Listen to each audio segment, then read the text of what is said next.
Hey, everybody. Welcome to the Player's Take, episode 347. I'm your host, Justin and Montrell, joined, as always, by my co host, Montrell Rice. Montrell, how are you this week? I am tired. I'm doing a lot better than last week. But all I gotta say to people is, if you're gonna go to the gym, take your vitamins and stuff like that, and make sure you wipe down the room machine. It's probably why I've been sick so many times this year. Yeah, that might have been where you got it from.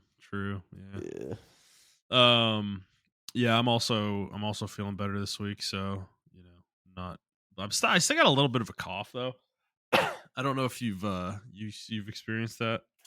It's mostly I'm. gone I still. away. I'm like, but it's just like a little bit there. Yeah, for me, it's like more so like I'm still stuffed up. I think what we had were sinus infections. Almost everybody got sick Yeah. last week.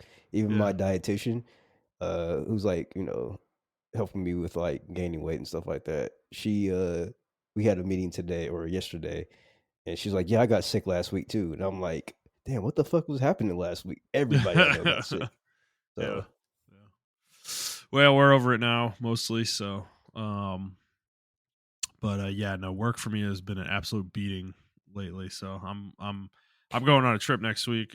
It'll be a solo episode from Montreal, but I yeah, I'm like freaking just they're just like running me down, man. I'm like I need the vacate because I have a vacation coming up Thanksgiving week, so I'm gonna be gone next week and then the week after from work, and dude, you have no idea how much I'm looking forward to it. So I'm like counting down the days.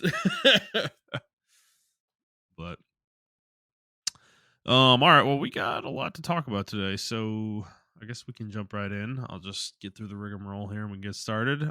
So for those of you who haven't listened before, this is our weekly show where we talk about video games, video game news, and other topics pertaining to video games. We post at 6 a.m. Central Time on Fridays on Apple Podcasts, Spotify, Stitcher, YouTube, and your favorite podcast app of choice. And if you'd like to send us questions, you can do so by sending us an email to theplayerstake01@gmail.com. All right, Montreal, let's start with what we've been playing. This probably will be relatively short because I think we've both been doing the same thing in different games. yeah, Um, so I've been going for the Platinum and Trails of the Sky first chapter, and I got it earlier today. So I'm done. Game's deleted. I'm done with this game. Moving on. But nice. I will say this platinum experience for the most part has actually been really fucking fun though. Like I kind of got re-addicted to the game. Like over the last week. It only took me I think it took me 8 days to get through the second playthrough. Okay. So Yeah, I it saw wasn't you anything playing it a lot. So yeah, it wasn't anything too crazy. I was playing it a lot, but I was skipping most scenes except for certain ones that I wanted to see again. okay, A lot of the anime filler arc esque scenes, I was skipping most of those, but like the more serious moments, I was kind of tuning in for still. gotcha. And It's a really interesting experience to like play through the game again. From a story standpoint, is there are so many hints about what happens at the end of the game throughout the story. It's actually fucking hilarious to like play through it again and pay attention. Um, there's just a lot of I don't want to spoil anything, but there's a lot of moments with specifically Joshua that make a lot of sense in context with the additional context at the end of the game, and Okay. it's just funny to see, and it is funny though playing through the game again, like paying attention to Estelle some more too. Like man, she is oblivious, bro. Like it's like almost like a marvel how oblivious she is. Like it's kind of crazy. I think that's part of the charm of her character, but she doesn't notice anything, dude. Like she has like no perception whatsoever, you know? So it's pretty funny. But from a gameplay standpoint, playing on Nightmare, plus 50 levels was man, there are some real serious challenges in that. Okay. I ended up beating the game, so obviously I was able to get through all this, but there are particular fights that I will call out. So the Ravens fight in the Ruan chapter 2, Okay.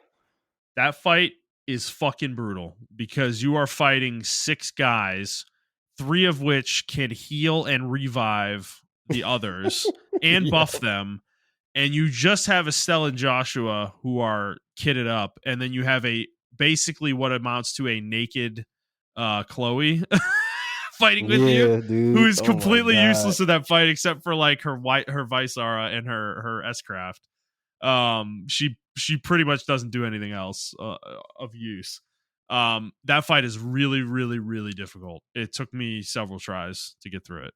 Okay. So that was the hardest one. Chapter 3, pretty easy overall. There's really nothing crazy that stood out to me there.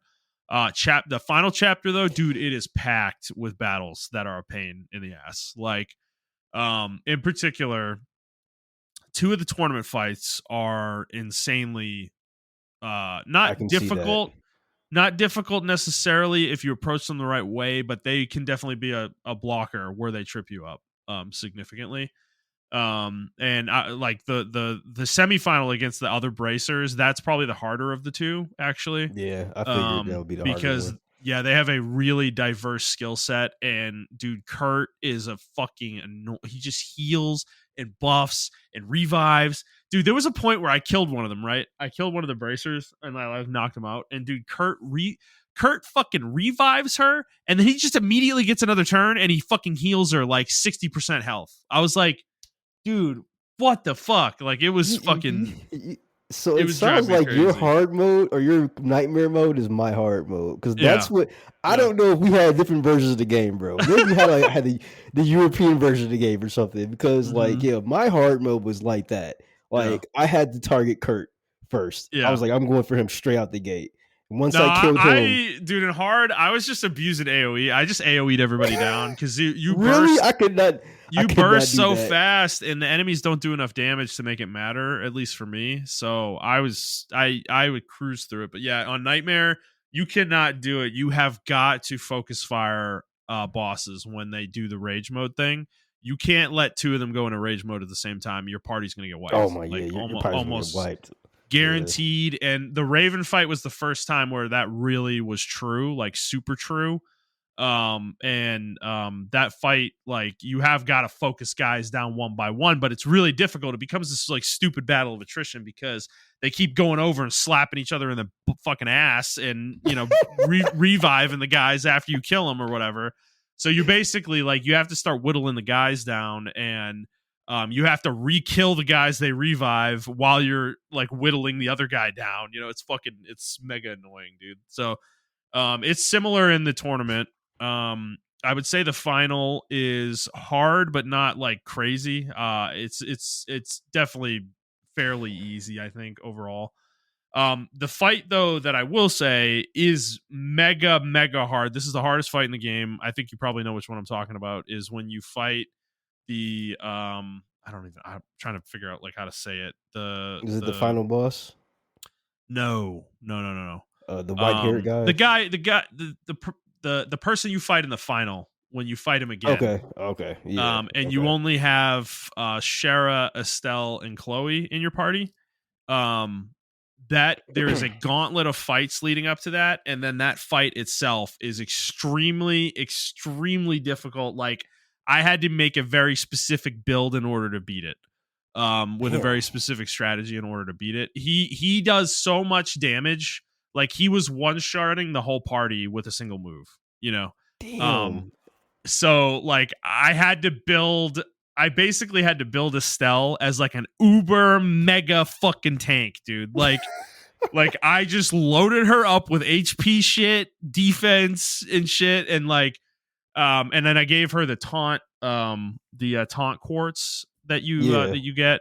I gave that to her, and then I just shoved her into a corner basically, and I had this like triangle formation where they were as far away from each other as they could be, basically in the arena, and he focused her pretty much the whole time and wasn't able to kill her in one hit. Not even close. She had like 20,000 and 20,500 HP. I think I got her up to something like that. Damn, And I think that's she had crazy. like, I think she had 1,350 defense or something.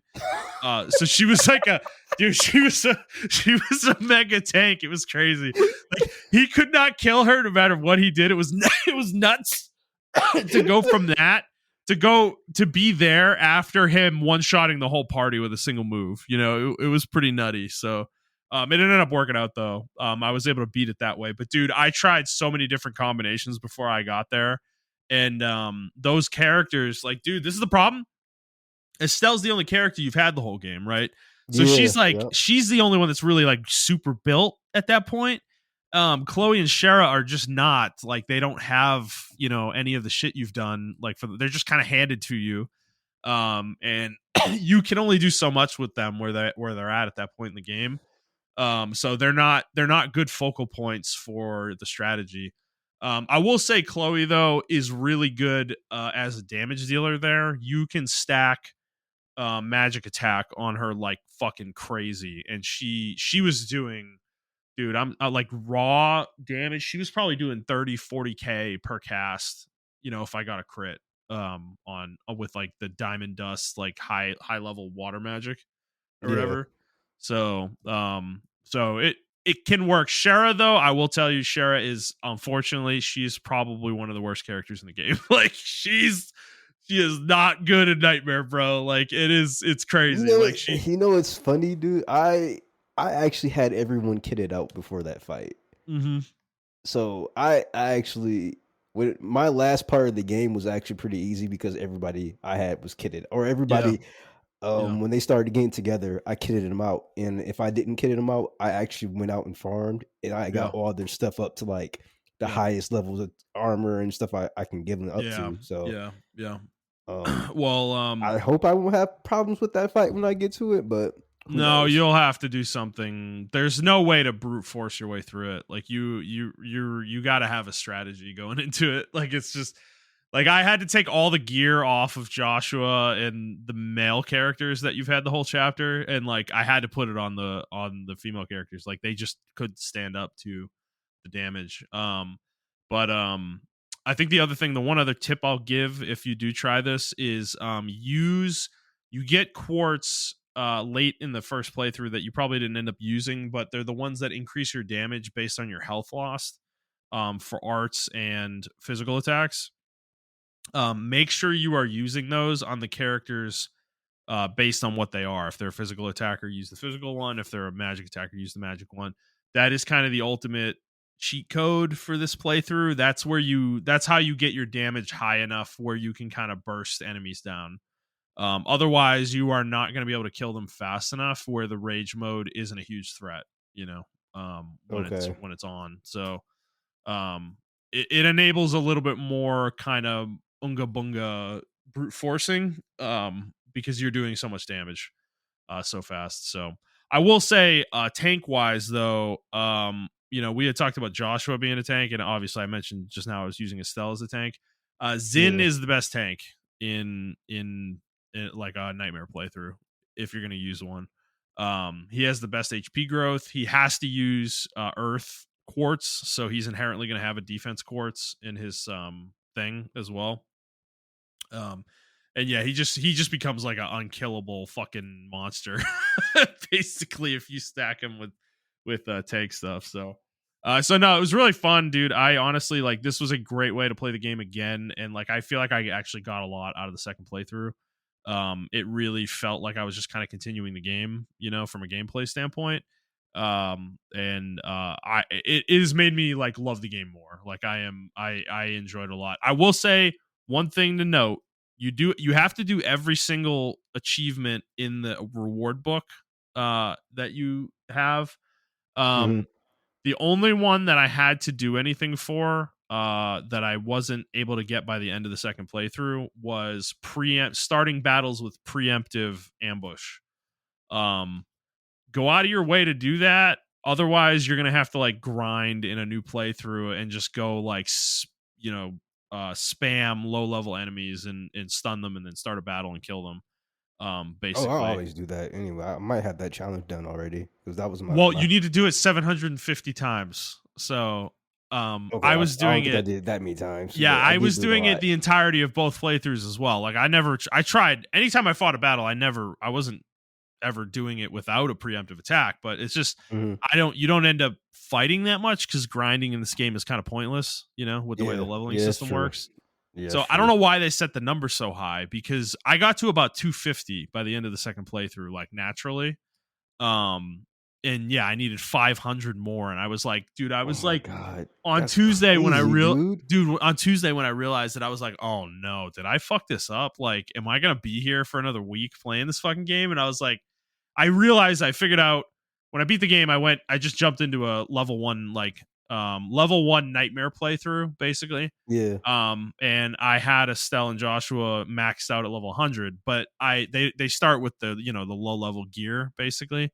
yeah. And fortunately, they don't hit hard enough in quick combat to just one shot all the enemies. So they are able to stun them. So I just ran around the first field, basically like quick battle attacking until they were stunned.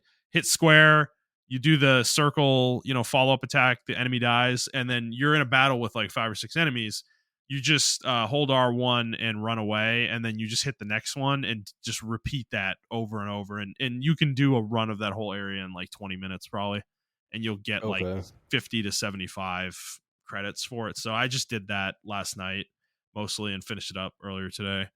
okay. So it wasn't anything too crazy, um, but yeah, no, I mean, I love this game. Honestly, this probably, I don't know how I feel right now, but like, I'm feeling like it's probably my favorite game I played this year at this point. Um, and I will honestly say the same thing if we were to do if we're gonna do like game of the year, our personal like game of right the now, years. yeah, Yeah, yeah, yeah, yeah. I'll say that um, too. This game totally took me by surprise. I was not expecting to love this game as much as I did. yeah, So, yeah. So I'm very much looking forward to the second one, but I'm done with I it will now, so say time to move on. But yeah, I've been looking at the Falcom Reddit and everyone's saying like I can't wait for chapter 2 because everyone's saying like that's their favorite one. Chapter really, 2 is like okay, beloved. Either chapter 2, people were saying between chapter 2 and chapter 3, uh, okay. it's their favorite ones out of the entire series of So did like. the series eh, peak early or something? Like, what happened Well, here, man? I other don't. people say like Azure is the Yeah. one that they like as well. Like that's their favorite one as well. Okay. Um, I will say I kind of glad I did do research. I can't play Cold Steel at all. I can't play Daybreak because it spoils chapter 1 or the first chapter, Trails in the Sky series. Yeah, the whole Um, trilogy. Yeah. yeah, the whole trilogy. So I have to play that first, and then you can kind of like bounce around where you want to play to or whatever. I mean, But once the remakes for this trilogy are done, I'm gonna probably just play through the rest of normal. I think yeah, personally, yeah, but I don't want to play 2 and 3 in this trilogy when they're gonna be so markedly different, and they're games from 20 years ago that just yes, are not gonna exactly. have the quality of life stuff that we got used to with this first game. So I'm Yeah. gonna wait. I'm just gonna be patient, Well, I think. what's interesting about the trilogy is it's still grid based. They didn't go to the other form until the other games. So Yeah. Yeah. it's going to be if you try to play the older games, it's still going to be the old PSP grid base, I believe. Yeah. For chapter 2 and No, I 3. think Cold Steel was the first one, which I think that's the 6th game, I believe. So I think Azure and then Crossbell, I think, are yeah, I think you're correct, but I'm not I'm willing to play those probably that way. I But I I don't know. I think Azure it's not grid based, but it's the same format as we know it now, but it is like the sprites. So it is like the little chibi sprites that our old RPG used to use or whatever. So it has a new system, or it has like the more, I don't want to say up to date, but it's the start of the new system that we're using now. If that makes any Yeah. sense. Yeah, yeah, yeah. Yeah. Okay. But yeah. Gotcha. Yeah. But yeah, I'm having like the totally opposite effect with fucking Ninja Gaiden 4, dude. Oh This no. game, You hate this game? uh, oh my god, dude, Oh you never no. Why know. are you still playing it, bro? I don't Because understand. I'm already into chapter 11, dude, and I can't stop now. You're just you man, the fucking sunk cost fallacy, bro. Yeah, it's just I'm in there now. Um, I don't want to sound like one, cause okay, this game, like I said, I don't know if I said last week, but this game has been super controversial with among Ninja Gaiden fans, because this is essentially a platinum game. It's not a Team Ninja game. So Yeah. um, there are fundamentals of Ninja Gaiden that are essentially like broken in this game. When I say broken, I mean like it goes against what Ninja Gaiden is or whatever. And nothing's more apparent to that than when you play Master Ninja mode. Um, Ninja Gaiden has like Ninja Gaiden was really based off of Dead or Alive, and like they have a system where I'm gonna Yeah. sound like a YouTuber, but he didn't make this up. It was actually from it's a Godaki himself. But it had like a triangle, right? It was like I think it was parry or counter, throw, Yeah. hold, or something like that, and that was a Yeah. triangle. And then he put that triangle into Ninja Gaiden. They don't have that triangle in this game, like at all. Yeah. They have parries instead, Yeah. and then perfect block or whatever. But you can't in Ninja Gaiden, in the original Ninja Gaiden, you can counter, but you can't counter in the sense in this game. So if you held block while you're holding block and the enemy hits you while you were blocking, if you press the button at the right time, you can counter them. And it was a pretty lenient, even on Master Ninja, it was pretty lenient where you can do it and you can counter the people or whatever. In this game, that is not the case. And Yeah. in this game, frame data is like super tight. Like I'm talking like 2 frames, man, to parry everything or to counter to perfect block everything and everything. And that's like super fucking tight. And in Master Ninja mode, everything, literally everything hits you in like 2 hits and you're dead. Some things hit you in 1 hit and you're dead. Yeah. And the way the game is designed, they kind of designed it like Devil May Cry or Bayonetta. Um, Yeah. and it's not designed like Ninja Gaiden, if that makes any sense. And because you have these like super arc sweeping arc moves and stuff like that to get rid of a large amount of enemies in the area. Now, Ninja Gaiden, the original Ninja Gaidens also had like a lot of enemies in the area, but the areas were tight and they were designed for you to maneuver around your abilities and stuff Mm. like that. Mm-hmm. In this game, that's not the case. Also, there are certain levels where I just entirely skip sections because platinum, for some reason, didn't really account for people just skipping the sections of Yeah. fights. So I just skip sections of fights because, like, sometimes the waves in Master Ninja mode are just insane. And if I die, if I make one mistake, I'm dead. Like it's really Yeah. that bad. Yeah. Um, and there are recovery frames. You get hit, you're still like your hitbox is still active. It's just weird shit, man. Like I don't know. This game, honestly, and it's not because I'm frustrated. Like I've died. Like to give you a context, like almost on every mission, I died like at least 20 times. Yeah. And I'm on chapter 11. So and that's just the name of the game with these games. When you play on like the most difficult mode, until you get like really good, like a Devil May Cry, you die a lot until you just get really good to where you and Bayonetta the same thing to where you just get really good and you don't die anymore. You're just like a god at the game or whatever. This game, I can't put my. There's so many things fundamentally broken with the game that it's hard for me to like take the game seriously, if that makes any sense. Like it wants to be a technical game like Ninja Gaiden, but it also, like I said, wants to be stylish like a Bayonetta or a Devil May Cry.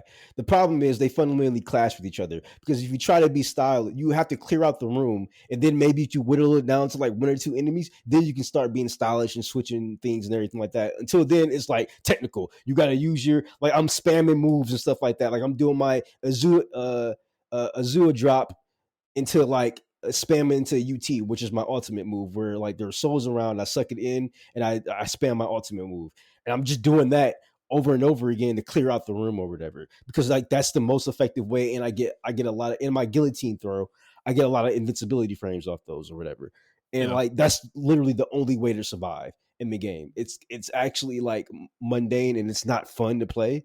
To do Yeah. that, the boss fights even more Sekiro slop. Like, not even Oh joking with you. It's no. just it's it's just you sit there, and which is not a Ninja Gaiden thing or Devil May Cry thing or Bayonetta thing. It's like or even a fucking Metal Gear Revengeance thing. It's not that.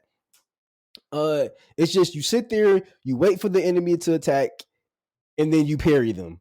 or you perfect block them, and then you stun them, do a combo real quick, and then you quickly block again, or quickly wait for them to hit you again, and then you parry your block or whatever. And that's how I got through all my boss fights so far. I just wait. I just play the game like when I get to the boss fight, I play the game like Sekiro, and I just wait. And I don't think that's fun for a fast paced game. If I want to play Sekiro, I would go play Sekiro. So I hate to say this. I think Platinum Games has lost the sauce. Like, oh no, I don't think they know how to make a good action game. I don't. Oh no. Yeah, I just don't think they know how to make it, bro. Because even when I go back and look at like Astral Chain and stuff like that, like I like those games, but like fundamentally, I mean, they're stuck on, first of all, they're stuck on this fucking Switch. So they're inherently stuck at 30 frames per second. Bayonetta 3, like the frames drop and everything like that. And they keep inserting these like quick time events, like oh, that's another thing with like Ninja Gaiden 4, right? Like I mentioned it before, but I didn't realize how bad it was. But like they have these sections, like these on the rails sections where you're like surfing or running on the rails or something like that, or you're traversing through levels, and it's pretty much just like quick time events, essentially. And it's like I'm like, damn, did I transport back to 2010? Like, and it's like they took the worst part of Ninja Gaiden 3, which was literally the worst game in Ninja Gaiden history besides Ninja Gaiden Z or whatever. To give you reference, Justin, it was so bad they had to remake the Team Ninja literally remade the game with Rager's Edge, and like they cut a lot of stuff out the game. They rebalanced a lot of stuff. So Ninja Gaiden Rager's Edge 3 is like the definitive edition of that game, or whatever. So that's how bad Ninja Gaiden 3 was. I honestly think they need to do a Razor's Edge version of this game, a Ninja Gaiden 4. There's just frame data that's broken.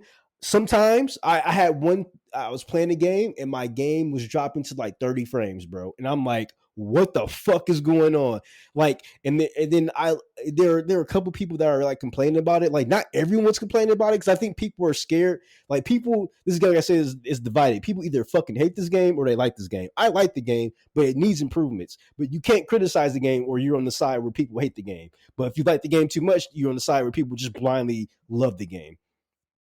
My frames sometimes drop, or not my frames, my inputs, they drop all the time.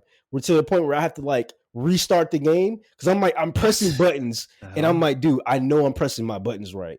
Like, for instance, to do my Izuya drop, it's square, triangle, square, square, square, or square, triangle, square, square, square, triangle, and then he does the Izuya drop or whatever. And bro, I would press that, and sometimes Yakumo's like, which is the new character, he's like, so I maybe I'll do it, maybe I won't do it. And he'd just like skip my triangle and go to square, square, and that would really fuck my combos up, dude. Also the comp, like I said, you can't you can't cancel your attacks or whatever with block or parry or anything like that, with the block thing or a dodge. So you have to, even though your animations are fast, you have to wait. But like I said, the enemies don't wait to attack; they just fucking attack you or whatever.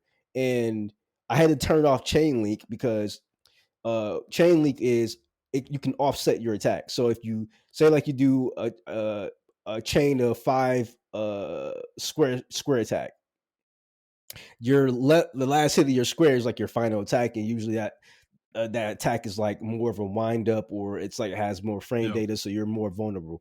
So let's say you do square, square, square, and then you dodge. Then you can do square, square, and then your character will continue that combo string of square, square again. So if you do that, you will fuck up your thing because he would do a wind up of the longest attack, and the enemy's already dodged it and like countered you already. So you get fucked by that. So I had to turn that off. So it's just a lot of stuff that's fundamentally broken with the game. Like also you have like I said, you have a blood gauge, and I realized how annoying the blood gauge is because the Yeah. blood gauge, you depend on me. Like fighting game, people will recognize this. We call it meter. Like you have to depend on meter to block. And I don't know. I just don't like that shit. I don't like that shit in my action games. Like there's a difference between using meter and then using a resource or something of that nature. Like in the old games, you did have like quote unquote ninpo, and you had like 4 or 5 different ninpos that are like crazy overpowered. And you can upgrade those nodes. You can get like 4 nodes of ninpo power or whatever. But you had to use them at strategic times throughout your level experience or whatever. In this game, like I don't know, he does Yakumo doesn't have Nimpo. He has like there's something called blood rage or bloodlust mode or whatever. But you have to defeat enemies concurrently to get that bloodlust mode up, and then you can do like crazy one hit attacks on people or one hit Mm-hmm. kill attacks on people or whatever. Yeah. Yeah. Um, but I don't know, like um I like Ryu Hayabusa, like the original ninja. I like his Yeah. moveset better because he just all his stuff, even though he seems like an incomplete character in this game, which is true, his movesets just seem so fast and so quick and so like precise. His frame data is just so precise, akin to like the old ninja guy. Whereas Yakumo, his frame data is just like too loose, and like I just don't like playing him all the fucking time. He has a really good arsenal, and he has an arsenal for everything because he has like 4 different weapons. He has 5 different weapons once you unlock the last weapon at the end of your first playthrough, and then you beat the boss trials or whatever, and then you unlock a weapon, which I did. Um, but yeah, like that's like the hardest trophy I have to get. It's another gold trophy. And then all the other trophies are easy as fuck to get. I can get that on easy mode or whatever. But I just have to play the game on master ninja mode or whatever. Mm-hmm. So I'm trying to get through it, and I am going to get through it. I only got 9 more chapters to go or whatever, and or 8 more chapters to go. But yeah, I'm not going to sit here and say like it's easy. It's fucking rough. It's one of the more tougher uh um combat action game or action combat character action games I've played, and it's because there are a lot of things fundamentally broken with the game that I have to contend with and I have to fight with. The biggest contender I have to fight with is the fucking camera and the way the soft targeting system works, and it's a fucking shit show. Um, Devil May Cry 3. Devil May Cry 3 figured this shit out. Ninja Gaiden 1 and 2 and 3 figured this shit out. I don't understand what the fuck even Bayonetta figured this shit out. I don't know what the fuck Platinum is doing, dude. Like I just ever since I don't even want to say that, but ever since Camilla left, it just feel like Platinum is just like they didn't hand down the reins to the younger talent or whatever. And I would think my generation, because I'm assuming it's my generation of people, our generation of people Yeah. running the show Yeah. right now. Yeah. I just don't think we still have the knowledge of what made I think people should go back and play these old games. And like I hate to be that guy. Like, ooh, you know, back in my day, the games but like no, there were fundamental things that like were in these games and the reason they were in these games. And the way they designed them, whatever the case may be. And I mean, I it's easy to think get lost in the sauce, man. I know what you mean. Like, yeah, where they get lost in making this action game, and like they're not thinking about the systems and how they interweave with each other and shit, interact. They're yeah. just like they're really focused on like is the action kinetic and like feels like I don't know like it, but Well, these systems matter that you're talking about. yeah, and like also like Yakumo, both Yakumo and Ryu have this thing where they actually do magnetize towards enemies, and it's actually pretty crazy. And Hmm. and I remember reading the article. They said they wanted to make this game a little bit more accessible to players. Now I'm not that type of guy who's like, oh, accessibility means woke and oh my god, dump the video games. But like God of War, for instance, 2018 has magnetization towards enemies. But if you play God of War on expert mode, they turn that shit Yeah. all the way down or whatever. Yeah. Uh, in this game they don't do that in like Master Ninja mode or whatever. So like when I'm trying to target a certain enemy, sometimes Malcolm was like, "Nah, I actually don't want to target that enemy. I'm gonna target this one." And sometimes he would just switch mid combo to another enemy, and I'm like, "Dude, what the fuck is going on?" Like if a dog, especially with the dog enemies, because they jump around a lot, so if they jump around in front of my camera will like target that dog enemy, and then I'm like, and then I know people are like, well, just hard lock it, which you can do. And it's like, that's even worse in this game because, like I said, I would have sometimes 20 enemies on screen trying to fuck with me. So, like, I can't do that. I have to use the soft targeting system because the game, Ninja Gaiden, was fundamentally designed around soft targeting or whatever. Ninja Gaiden in general doesn't have hard targeting. I think 3 may have hard targeting, but like Ninja Gaiden 1 and 2 definitely don't have hard targeting at all. Everything's soft targeting. Yeah. So, but it was so robust and it was really good. Even Devil May Cry 3, even though that has a hard targeting system, that one also has a soft targeting system that's really fucking good as well. So, I think with Devil, and I know people love Devil May Cry 5. I love Devil May Cry 5 too as well. But like Devil May Cry 5 and like this game, they struggle with trying to be a little bit too accessible to newer players, which I understand and I get because character action games are very intimidating. And you can't, they're designed for replayability. That's another thing with this game too. In Ninja Gaidens, the master rank, your encounters, majority of your like encounters sometime are like major differences. Like you won't get like the regular spider ninjas in Ninja Gaiden 1 and 2. You might get the super upgraded spider ninjas with fucking incendiary shurikens. They're spamming that shit at your rocket troops or whatever on the first level, whereas you might not get those until like, you know, the third or fourth level or whatever. But in this game, they just give the enemies more health and more damage. And they're like, there you go. And it's like, no, dude, like give me different enemies. Like, I don't know how to explain it. It's just, it's very lazy.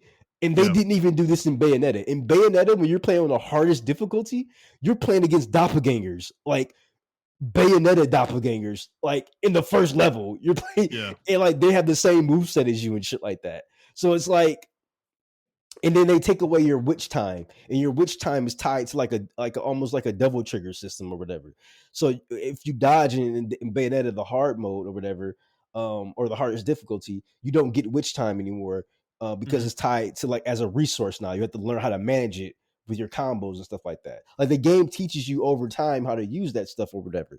In this game, they do nothing like that, and it's just like I don't understand what happened with Platinum. And maybe they felt like our games are too hard. That's why they're not selling.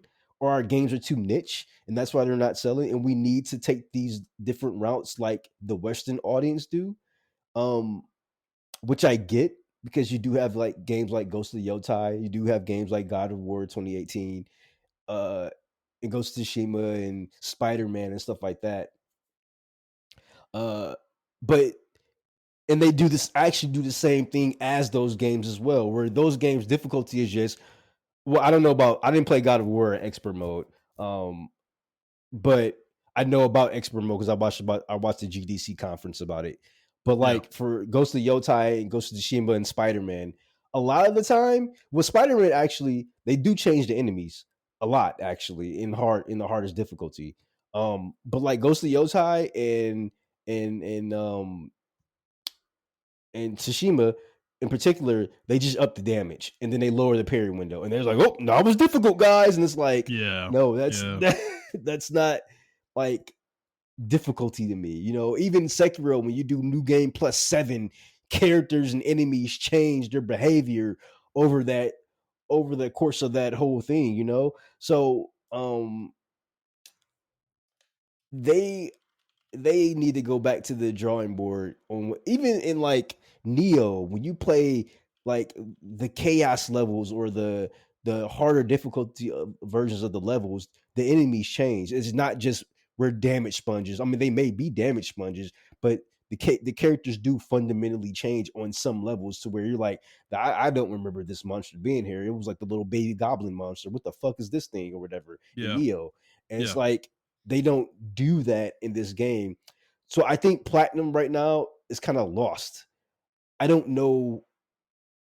I don't know where they go from here, to be honest with you. Because if Kamiya's company comes out, they're with Capcom and they make a better character action game than Platinum. I think Platinum's cooked, like Yeah. 100%. You Yeah. know, so um, this game was like their last bastion of hope, and it's been doing well. It's been getting a lot of people has been playing the game, especially on Game Pass, and like just bought it. So I'm not worried about the sales. I'm worried about the reputation that this game is having on them. I think it's too split down the middle. It's not unanimously good like Bayonetta 1 and 2.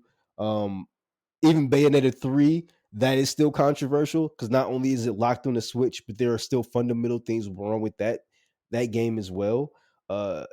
And I just think I don't know, man. I just think they're lost in the sauce now. I really think they need to go back and play older action games and like really study what made these games Yeah. good, you know? So that's my 2 cents. Yeah. Well, it's disappointing to hear. I was actually interested in this game, but I don't know. I mean, it is what it is. You know, I like because If it's you one of got those Game things. Pass, if you Yeah. have Game Pass, still check it out. I still say check it out. Okay. Because yeah, you were talking about difficulty, and you know, you're talking about newer games, but I was thinking of God of War, the old ones, Mm-hmm. because I've only beaten one of them on highest difficulty, which was 2, God of War 2. I never tried 1 or 3 on Titan mode, but I will say I don't remember that game having anything special to it in terms of difficulty. I'm pretty sure it was just like you take more damage, enemies take less, type Yeah. stuff. They are like faster and harder to stagger as well. I think there was some of that as well in the game, but um, I don't. I guess it worked in that context though, because dude, for me, like I still think about God of War 2 Titan mode. It's like one of my favorite gaming experiences I've ever had. You know, like Yeah. I have never felt more accomplished than when I beat some of those bosses, bro. Like, God of War 2, dude, the Titan mode on those games is absolutely fucking brutal, bro. So I don't know. It's Well, just I you know what I want you to do, and I will even like gift it to you. yeah, Um, I actually want you to play like Ninja Gaiden 1 Black and Ninja Gaiden 2 Black. I think yeah, you'll like those games a lot. Those aren't yeah, those aren't like crazy combo games. Those are like yeah, more technical yeah. games that you have to play. And I think if you like God of Well, War, you will like yeah. those games, Well, you because know. that's the fun part about God of War, because you don't think it's technical, but dude, it is. Like, it becomes like when you heighten the difficulty, it becomes much more about how you combo cancel and shit, Yeah. and stuff, and the way you like you can't really use any weapons that aren't the Blades of Chaos though. Like, they're just not fast enough. Like, they don't have enough speed to allow you to do damage, but you end up Yeah. having to abuse certain combos because they're fast and do a lot of damage. Yeah. And that's kind of that ends up being the gameplay loop. But it's like it ends up being very technical though, because you need to perfect parry and dodge. Like, you can't get hit basically in Titan mode almost ever. You Yeah. just you die so fast, it's crazy. Like you're getting two shot probably by most things like that aren't like the shittiest little enemies, you know. Yeah. But the game has such weird shit in it. Like, I remember being able to abuse throws, because there's a weird quirk in that game for some reason. When you throw an enemy, it does the damage as if the enemy was dealing it. So on higher difficulties, throws are overpowered as all fuck. Because you remember those like little hellhound dogs that you would like punt, you know, with your foot or Yeah. whatever. Yeah. Dude, you would any encounter that had those, you just start grabbing them and punting them at enemies, and you blow the room up. Like, enemies are dead so fast, it's fucking hilarious.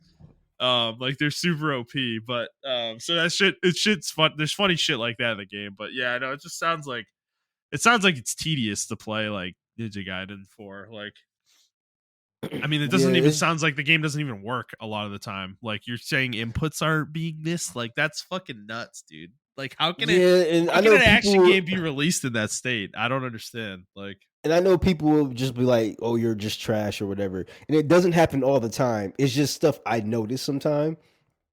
And uh I notice it when I'm like playing the game for a long time or whatever. Um it, and like I want to, don't get me wrong, the game is still fun. I think it's just fun on like hard mode. I don't think it's yeah, fun on Master Ninja mode. yeah.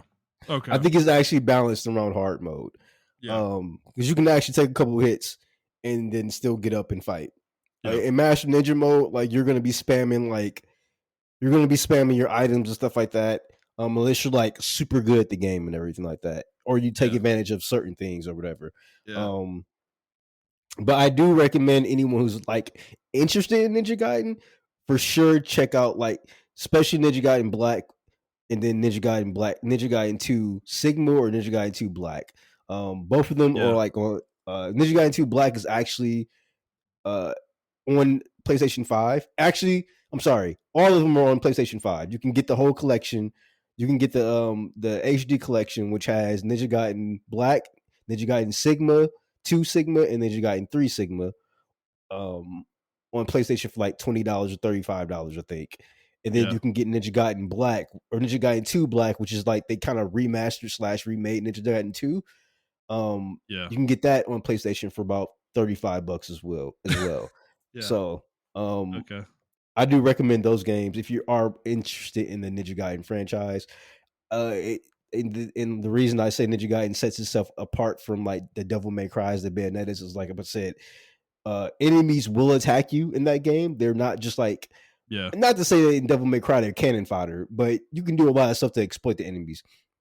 In this game, like the AI is very smart, especially in the harder difficulties, and it's a very like technical game. It's almost like you're playing like a fighting game in a character action form or whatever. And you have to use not just like I know you said like the Blaze of Chaos, like you can use other weapons as well in Ninja Yeah. Gaiden that are like more that are effective and stuff like that. Crowd control and Mm-hmm. your shurikens are good at stuff and everything. Like everything is has a reason. It's just like I said, you have to be very spatially aware where you're at in Ninja Gaiden. So yeah, that's my Ninja Gaiden rant. Okay. Um, what? This is a random question, but what would you say the hardest game you've ever beat? Action game you've ever beaten is yeah. I guess I'll just Uh, leave it at that. yeah, Ninja Gaiden 2. Really? Okay. 100%. Yeah. Okay. That's the hardest action game. Like that's fair. Yeah. Ninja Gaiden 2. Okay. For sure. Uh, Um. Yeah. I broke two controllers off that game. Yeah. But it gives you like a sense of like accomplishment when you beat that game. I think those games are harder than it's Ninja Gaiden 2 and then Metal Gear Revengeance when I beat that on Revengeance mode. And then I'll say Sekiro. Yeah. Okay. Yeah. No, it's definitely God of War 2 on Titan. Like I like don't actually know where this game like falls in terms of like a hierarchy of difficult games, but I think it's pretty high up there actually. From what I'm seeing people talk about, but I mean, it is. I mean, a lot of those older action games were hard because they didn't. I don't know. Like, it's just games back in the day didn't treat the player like a fucking infant. no, Like, and they weren't you know, balanced, dude. Like they didn't try to yeah, balance certain things. Like, dude, there's a fight. it's Dude, there's a fight in God of War 2. Okay, let me just say this. One of the hardest parts of the game on Titan mode is actually really early in the game. It's a fight against Theseus. I don't know. Have you beaten all three of the original God of War games? I beat 1 and 2. I didn't play 3, Okay, so or I you've didn't beaten beat 3. two. So you've Yeah, beaten two. You may remember this when I start describing it. So Theseus is just like a guy, basically with a giant spear. But this is a fight where he there's points in the fight where he's not. You can't fight him or hurt him. Like he's up in the air, like Kratos can't get to him, so you have to like shoot him with yeah. arrows. And he starts summoning these giant crystals out of the ground that will damage you if they hit you.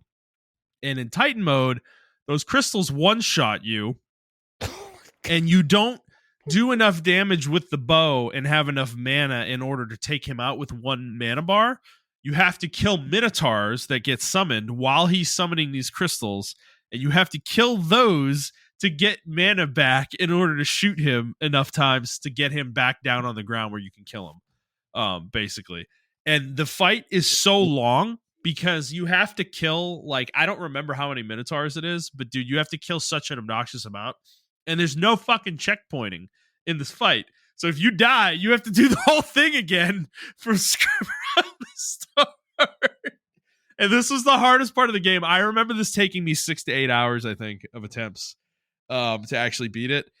There's another fight later against a barbarian enemy. I don't remember this fight super well, but I do remember that Barbarian one being a pain King? in the ass. I think so. Yeah.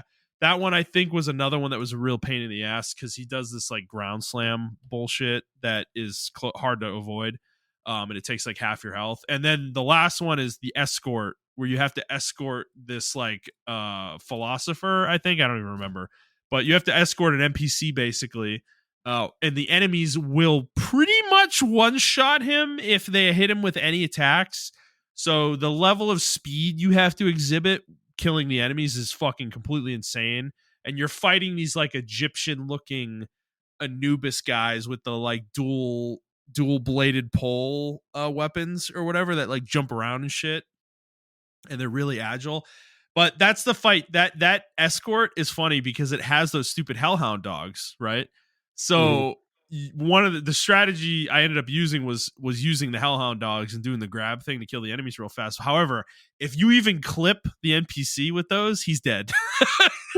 So it's you have to be very good with your aim of where you're kicking the dogs, which is actually not that easy, given the camera angles in God of War back in the day. So no, I don't know. It's like I'd say I'm in the same boat. I'd say that's number one for sure. I think Sekiro's probably next.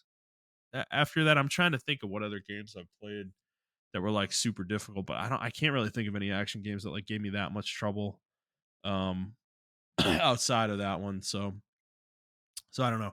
I mean, to be honest though, I kind of miss difficulty like that to a degree. I don't know. It's like, I mean, I don't play games on like mega hard like that anymore. That's why playing on Nightmare with Trails was kind of refreshing actually, to like have that level of challenge where you have to like you're really doing multiple attempts and you have to like rethink your strategy between attempts, where you're like, okay, this clearly obviously this comp's not working, I need to do something different, change equipment around and try a different strategy or whatever.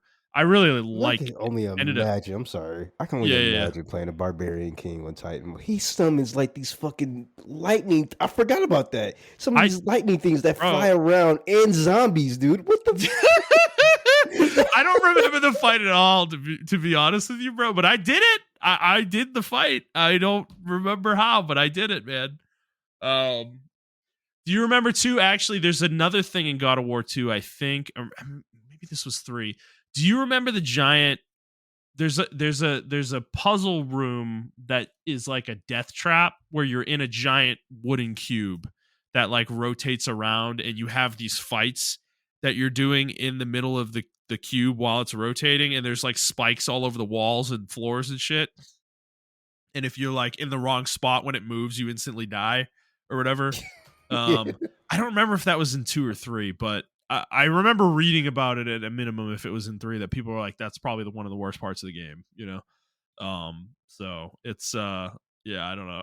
It's just something about it though that's like, so like it's fun to like have that level of challenge. I don't want it very often, frankly, but there are times when you do it and you're like, man, this is really satisfying. You're like really overcoming something that's hard. It's like, so yeah. No, I mean, it just. That's why I like character action games, because people play them on like normal difficulty and stuff like that, which I don't know. I still don't know to this day if that's like the developer's fault, or if it's like the player's fault for not challenging themselves. Mm-hmm. Now, I like character action games because I was one of those people until like YouTube 2010 or whatever, where I discovered like Devil May Cry. Like, I didn't discover jump canceling until I went to YouTube, because I didn't know you could fucking do it. Yeah. And then I went back and played Devil May Cry 3, and I was like, oh my god, like this opens up totally different combat options that I never knew fucking existed and everything like that. And you have to like you don't have to utilize it to get past like Dante must die mode. Yeah. Yeah. But it does like open up a lot of possibilities and stuff like that. And uh especially like cause like DJ, I haven't beaten Devil May Cry 4 in Dante Must Die mode, but he did it. I think he platinumed that game, and the only reason he did it was sheer hate of me because me and him were like talking shit to each other, and he just did it. He's like, yeah, I did it, and he showed me like his achievements or shit like that, Yeah. whatever. But Yeah. yeah, like Bayonetta does the same thing where like the game opens up, it becomes more apparent like the harder difficulties you play and everything like that, and you become aware of more strategies and what combos to use, and then certain weapons you didn't use, you like, oh my god, this weapon's so useful in this situation or whatever. Why didn't I use it in my early playthrough? Because like the game maybe doesn't require it or whatever, and everything like that. So Yeah. I don't know, like those games just kind of teach you to use the full aspect of harder difficulties teaches you to use the full aspect of like everything. Um and like I Yeah. said, even though Right. Sekiro is like the same way where you can get through the game with just the sword and the parry or whatever, but like you play New Game Plus and all that other stuff, like your Shinobi prosthetic becomes like almost like your second tool. Like you have to use it, or not have to use it, but you discover like, oh, I can do more damage by incorporating this into my combos or incorporating this when I stun somebody or whatever the case may be. And it just opens up a whole range of opportunities and stuff of that nature. Interesting about Sekiro, by the way. Miyazaki actually came out and said he does not consider that a part of the Soulsborne franchise, like the Yeah. Soulsborne formula. He wants that to be a pure action game.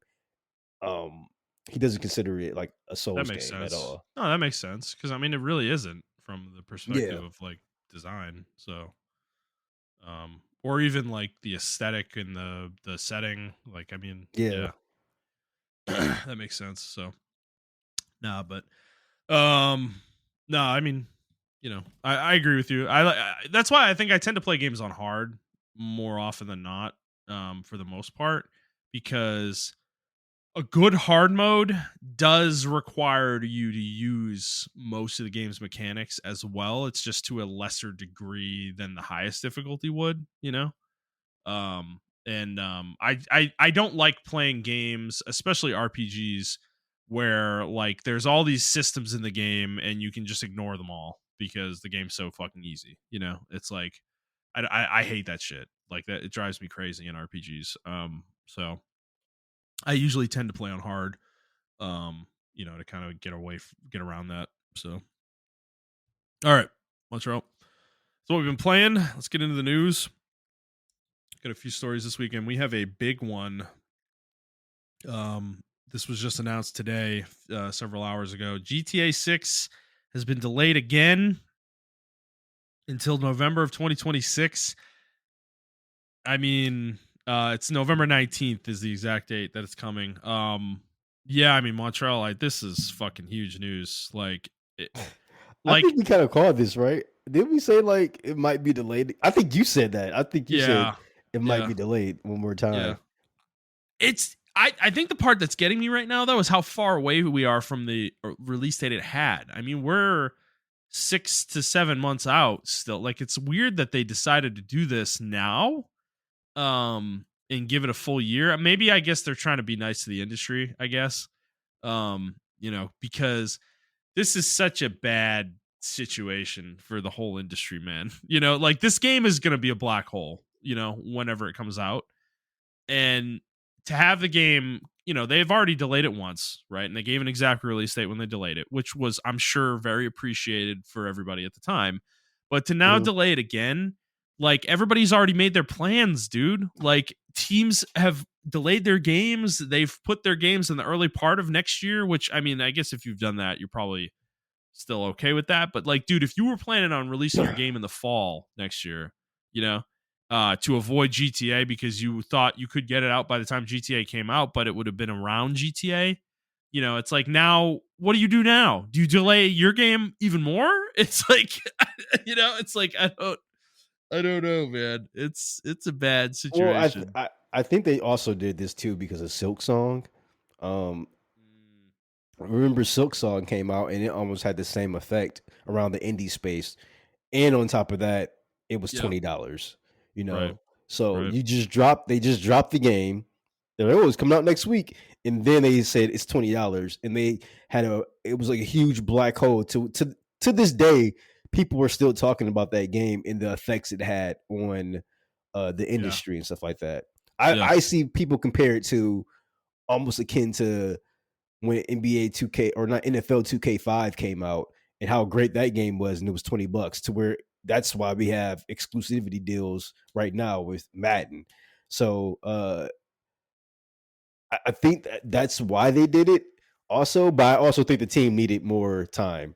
I can see that as well. Maybe there's like some server things they got to get correct and all the other shit like that.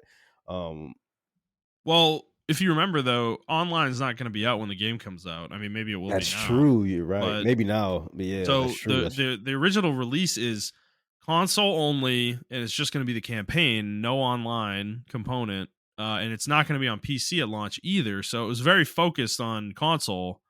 Um, it does make you wonder if maybe there's something, because I mean, GTA is a complicated game series, right? It has a lot of systems in it, because of all Yep. the different little things you can do and activities you can do in these games.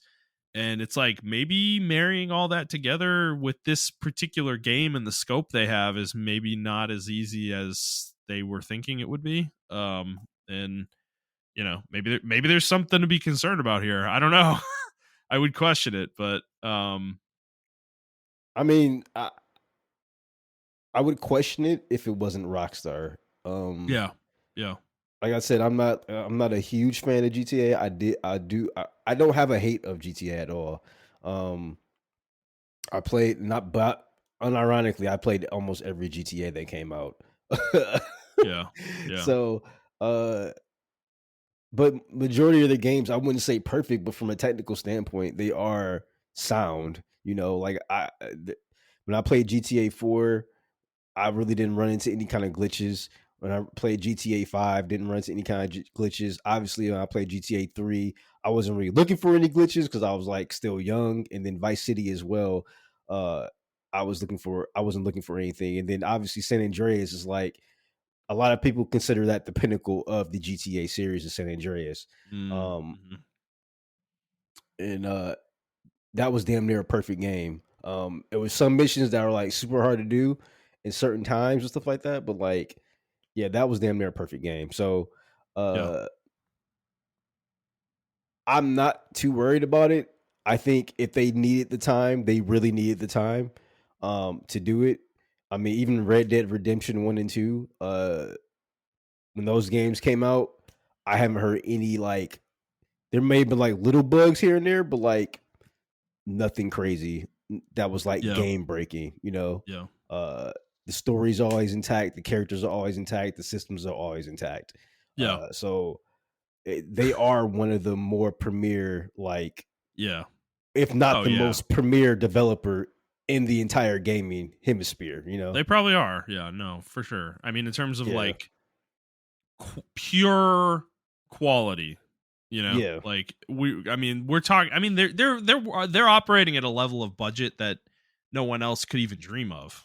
It's like, I And mean, we don't, I mean, we gawk at it, but then we see the game and how well yeah, the games run, and we're like, yeah. we see where the budget went, you know. No, bro, So I am honestly probably going to play this game out of morbid curiosity of what that level of budget can do in 2026. It's yeah. like honestly, like dude, I've played one GTA game and I played it for probably 2 hours and it was GTA Vice City. It's Mhm. like I haven't touched GTA since. I'm not super interested in it as a concept, but at this point, what GTA has become and what Rockstar has become, like I am just curious from the idea of like what can a video game be at this level of budget, basically. Yeah.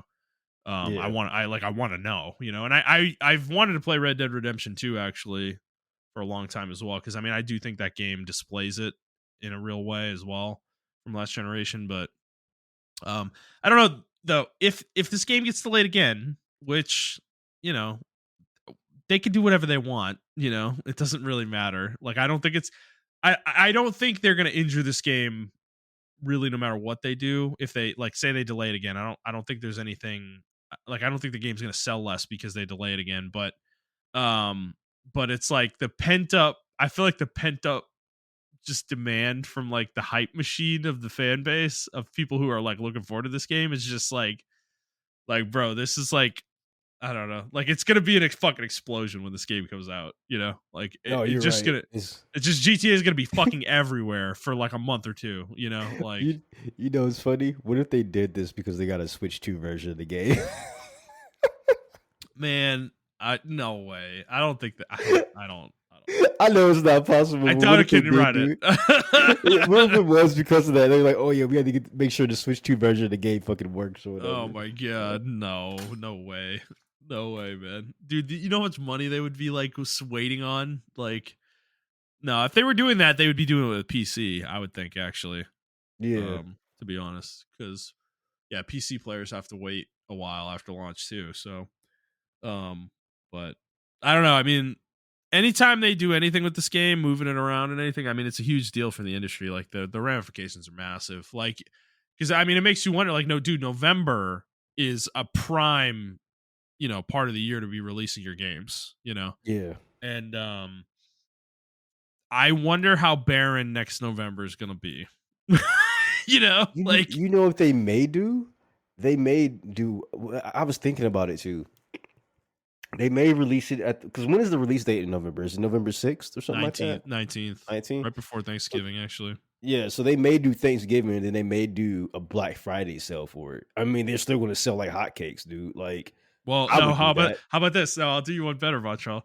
They're gonna do what you said, but they're gonna charge $100 for the game at launch, Yeah, and then they're gonna discount it to 80 for Black Friday. yeah. That's exactly where I was going with that.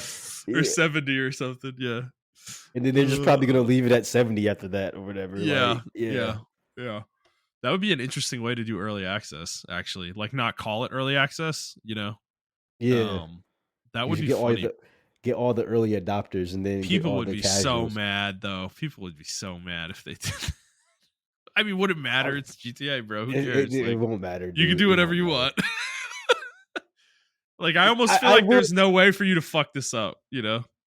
I will say the way the industry is like really pushing for this game to be $100 is really irritating me though. Like Yeah. IGN wrote an article. I think IGN or Polygon wrote an article saying like it should be $100 Well, bucks. And this article has a poll asking how much you'd be willing to pay for it. oh my Like, god, man. I'm like, why are we still asking this question, man? Like, I don't know. But I mean, dude, these reporters don't care. They get the game for free, right? So True. they don't That they is don't give a true. shit. Yeah. But we'll see how this affects the release schedule. I'm gonna be very curious to see how many games have the balls to release release in November next year. It is mid-November, fairly late in the month though, and it'll be Thanksgiving will be on the 28th next year, right? I think. hmm Is that right? So it'll be the week before Thanksgiving. I don't think any games will really come out Thanksgiving week. So, it may clear out the back end of November. Like if you're going to release your game in the first week of November, you might be okay, actually. You may end up being like safe sales wise because that gives enough room for people to digest your game before GTA comes out. I do wonder though, like Call of Duty next year, like it'll probably come out in October, I would assume. Like it almost has to, like you do not want to put that game up against GTA. Like this is the one game that can probably fucking smash Call of Duty into the fucking dirt. So Yeah. it's like that is kind of funny actually. So we'll see. Okay, cool. Let's move on to our next story. Nintendo.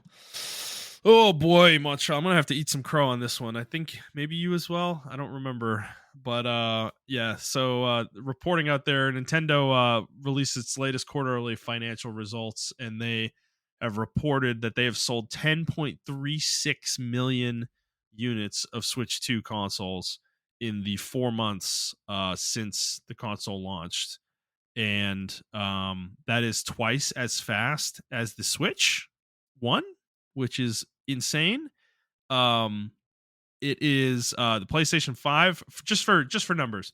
So Switch sold 4.7 million units in an equivalent period. PlayStation 5 sold 7.8 million in its first 2 quarters. So that's 6 months of time.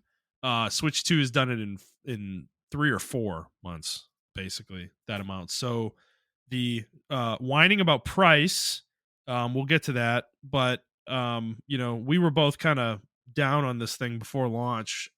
Clearly we were wrong. This thing is as popular as ever.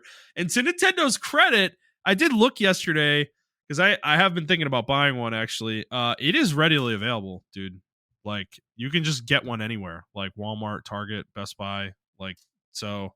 That's to their credit, I guess. But Montreal, I mean, what do you attribute this success to? Because I mean, it can't be the games. The only game that's on Switch 2 that's exclusive that's any good is Donkey Kong Bonanza. Like everything else, I'm pretty sure is like on both, or isn't very good. But it doesn't seem to matter with Nintendo. You know what I think it is? I think people are just tired of the fucking Switch, bro. I truly believe that. Yeah, dude, 8 years.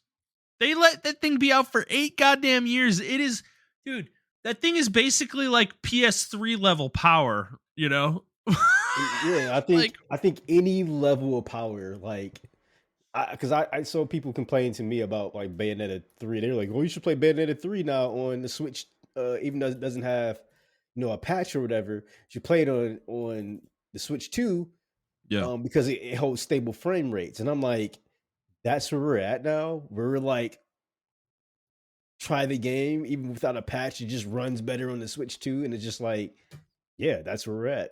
And I think people are just tired of it. I also think the new Pokemon has a lot to attribute to it, because the original version of ZA is fucking, or the Switch version of ZA is fucking horrendous. Like I heard is like, fucking terrible. Well, we're gonna talk about that game. We're gonna talk about that game actually in a moment, anyways. So okay, yeah. Whereas the Switch 2 version is like really good, or not? Is not really good, but like passable. So I will eat shit for it. I didn't think it was gonna sell this crazy, but I saw another report saying like almost 82% of the Switch owners have switched over to the Switch 2. So there's still only like 20% of people who have Switches now out there or some shit like that. So yeah, I mean, that's crazy. Or was it that 82% of the people who bought Switch 2s were Switch 1 owners? Yeah, maybe that's it must be that, because the numbers don't work out the other way. I was, when I said it, I'm like, that doesn't make sense. Okay. No, that makes sense. Yeah, that makes sense. I mean, yeah, Switch owners, like, dude, like, I'm a Switch owner. You're a Switch owner, right? Like, the Switch sucks at this point. Like, it's a piece of shit, It's been a piece of shit for a number of years now. Like, it's called the stinky Switch for a reason, Yeah, I mean, so I did want to talk about, though, to the point I was that I mentioned earlier about the complaining about price, because like when this thing came out, I mean, everybody was like losing their mind about this, right? And I mean, we were talking about it as well, and we weren't exactly in favor of it either. But it's like, but people are just end up buying it anyways. Like, what, like, I just feel like, no, you're not crazy. I think what happened was the tariffs. Or the tariff pricing, the using of the tariffs excuses for the pricing. The PS5 went up. The Xbox One or Xbox Series X went up. The cheapest console right now, I believe, is the Switch or the fucking Steam It is. Deck. Yeah. No, I know. No, and that there is an article talking about that on Polygon. Actually, is like current, because like the Xbox has had 2 price increases since the Switch 2 was announced. PlayStation 5 had a price increase. Even the Switch original had a price increase, so it's like, so Switch 2 is actually looking pretty hot right now from a pricing standpoint in relative to all this other stuff. But it's just like, it is more expensive in general though. And I'm just like, we exist in these nerd spaces, right? And like, I'm in Magic the Gathering pretty heavily. I've kind of been out of it for several months now since the Final Fantasy set, but like I still kind of dip in and pay attention every now and then. But I'm like, dude, the pricing in that sector is crazy too. And it's just like, I mean, dude, people are still buying up this shit though. Where's all this money coming from, Montreal? I don't understand. Who are these Credit people cards. buying this shit? Like, Credit cards, I think you're right. I literally think you're right. And dude, if that's the case, we are like heading to like a fucking like nuclear explosion economically, you know? Well, It's I like, mean, there was like recent reports of like the credit stuff and like that, and people's credit majority of it is on groceries. I will say that, but a lot of it also is leisure stuff, leisure yeah, activities and stuff like that, and it's up. The spending yeah, is up and everything like that, and yeah, like you said, experts predict like we're going to have like a fucking crazy crash when it comes time for collections and stuff like that. yeah. And Right, because no one's going to have any money to pay for any of the yeah, dets they have, you know?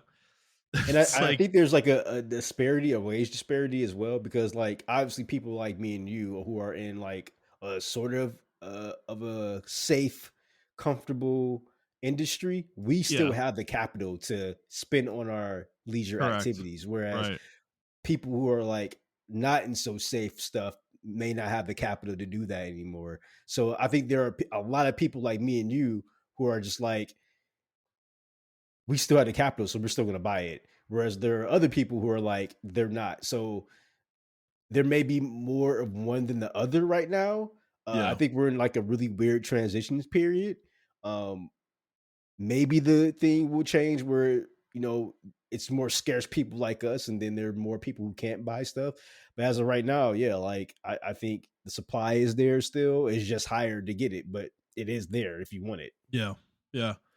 Nah, it's weird. It's a weird situation for me, but I don't know. It's hard for me to reconcile. Because I do feel like, yeah, it's got to be credit cards, man. Like, I don't know. It's just like, it feels like, where's all this money coming from? Because, like, dude, this shit is going up. Like, the Switch 2 is 50% more than the Switch 1, you know? And then, like I was talking about with Magic, like, dude, Magic's pricing in the last couple of years has, like, almost doubled in certain product categories, you know? And it's like, Mhm. they're still selling more than they've ever sold. And I'm like, I don't understand who is buying this shit at these prices from where we were a couple years ago. Like, I feel like people are doing worse than they ever have, and yet everything's costs more than it ever has at the same time. It's like, it's hard to reconcile. It doesn't make any sense, you know? But anyways, we're getting off topic. So I did want to talk about Pokemon Legends ZA, because like I said, I was looking at buying a Switch 2 myself, and obviously they have bundles with Mario Kart World, but they also have a bundle with Pokemon Legends ZA, which I was interested in this game when it was shown, but I started doing research into it, and people are there's the group of critics and stuff that gave this game solid scores, 7.58 range or whatever, and there's a lot of fans that are happy with this game as well, but there's that that underneath groundswell of, I feel like, people who are more realistic about Pokemon games that say this game is like complete slop, like garbage, like they cannot believe people are buying this game at the level they are. So there was a leak actually related to this game a couple weeks ago, and this game has sold 5.8 million copies in its first week, this Pokemon Legends ZA, and it had a budget. Do you want to guess what the budget was for the 50 game? million. No, $13 million. 13 million? That's it? $13 million. This game has allegedly been completed since 2023. Also, by the way, they held on to it. They held on to it for a while. And I'm just gonna do 5.8 million times. We're gonna assume 60 because Yeah. Switch copies versus Switch 2. Or actually, no, we'll do 65. We'll split the difference. So 65 times 5.8 million. $377 million. So if the budget is true, 13 million, Nintendo has made You $364 guys million. Pokemon fans are never getting a high quality Pokemon game ever again.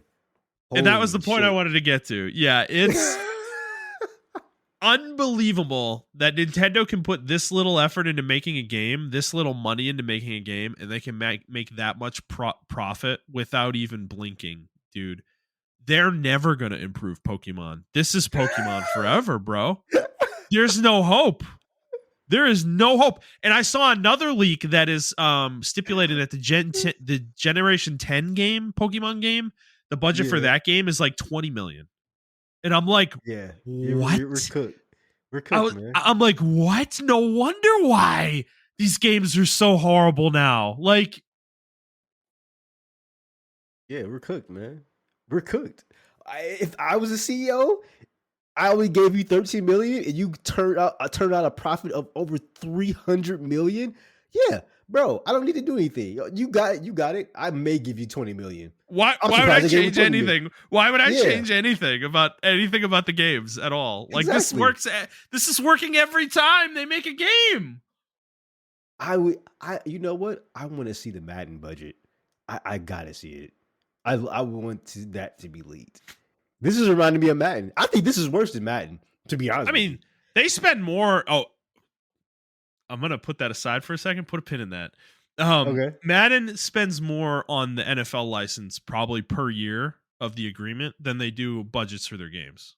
Like, I think that's 100% like guaranteed true. You know? Okay. Because like they're spending over $1 billion to lock the license up for 5 years, and that doesn't include the NFLPA deal either. So that's like $200 million a year, basically. Yeah, There's no way Madden has a budget of $200 million a year. There's no way, no shot that they're anywhere near that. You know. So going back to what you just said, though, Pokemon's worse than Madden. I agree with you because Madden can be made into a fun video game if you put effort in yourself, right? There are methods within the game to make the game fun. Pokemon, on the other hand, is not like that. I don't understand how this franchise is so successful, dude. Like, they have a brainworm digging into the minds of children across the globe because it's not children. I can't No, I'm dead serious, dude. It's not children. I follow people. I follow like 900 people on Twitter, and each and every one of them are like gamers. Unfortunately. Yeah. And unfortunately. Yeah, unfortunately. Yeah. And each and every one of them, not each and every one of them, but a large portion of them love Pokemon, bro. Yeah. Every Pokemon game that comes out, they're right there buying that damn Pokemon game. And they remember I stopped remembering Pokemon to like the 4th generation, bro. Yeah. There are people who remember Pokemon all the way up to like the current generation. And I'm just like, this is a problem. This is a disease. And then, like you said, like the younger people who come in, when they were born, they don't know any better. And they come in on their generation, whether it's the 6th generation or the whatever generation or whatever the case may be. Like, and then they're remaking those games to like, oh, I remember this game. I remember playing Pokemon Diamond when I was fucking, or not Diamond, but Pokemon, whatever, when I was like fucking 2 or whatever the case may be. And it's like, yeah, like, first of all, you're fucking 2 years old when like Pokemon Sapphire came out or something. Like, what the fuck? Don't make me feel old, dude. Yeah, I'm old as fuck, dude. What the fuck are you talking about? But like, yeah, like they have that. So they have nostalgia for each generation of humans that were born, and each generation of Pokemon that was born or made. So this is like the ultimate moneymaker.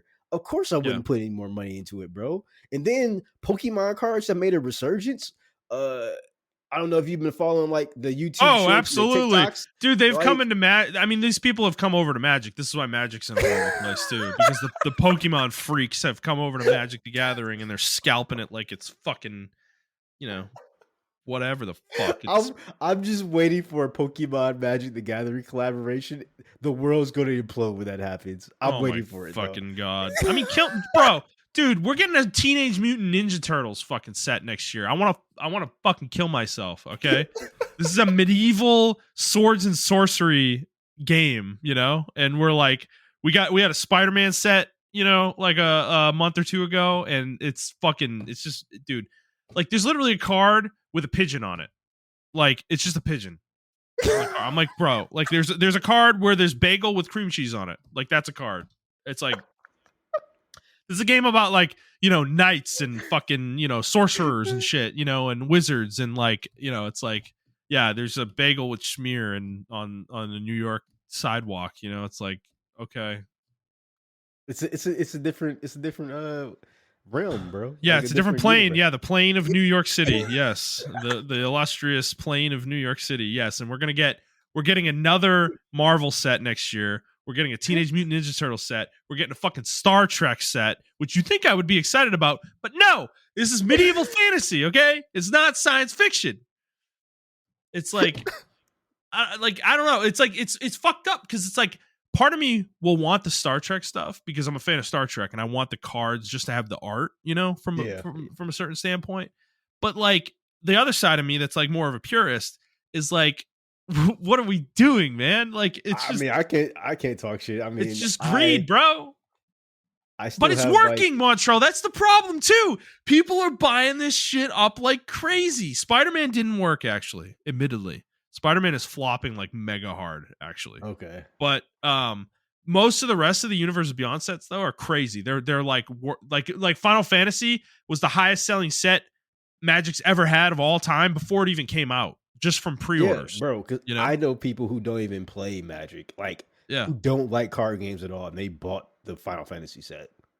Right, and they did a great job with the set, which is true. Yeah, true. Even you brought me the Sonic set, and I'm looking at it like I have it on the stand. Like I bought like the card cases and everything for it. Yeah. I'm like, this shit is fucking awesome. Well, that's why it's working because people are outside of the game are coming in not to play, but to buy the cards to own them as like pieces to like display. Basically as part of a collection. So that's why it's working, but it's just frustrating because it's like we can't even get in-universe Magic sets anymore. Like we're down to the point where half or less of the sets every year are in-universe Magic, and even the ones that are in universe are like space sets. Like a space set came out like in August, dude, and it's like we can't get one where it's just like knights and wizards and fucking shit like that. Like we don't get sets like that anymore. Like it's like mega upsetting, actually. Like I feel like I'm playing the Fortnite of card games, at this point. It's just so anyways, got way off track. Back to Pokemon. Yeah.